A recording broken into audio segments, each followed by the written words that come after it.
Hello, my name is Bob Willis and I'm here to solve some of these defects. It's great to be back at IPC Apex with two courses. It's been a few years, but passing on practical experience, exchanging ideas, solving defect causes is what I've been doing for over 30 years. My first event is lead-free wave soldering process troubleshooting, and that's on Tuesday the 9th of March.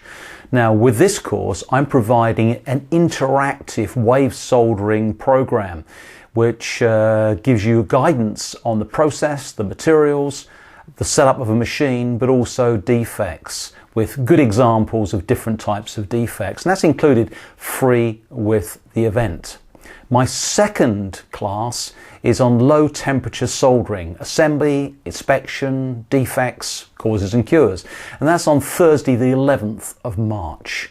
And with this course, what I'm providing is some examples of processing with low temperature solder as wall charts. And these can be used within your own factory after you return and may be useful for training and education.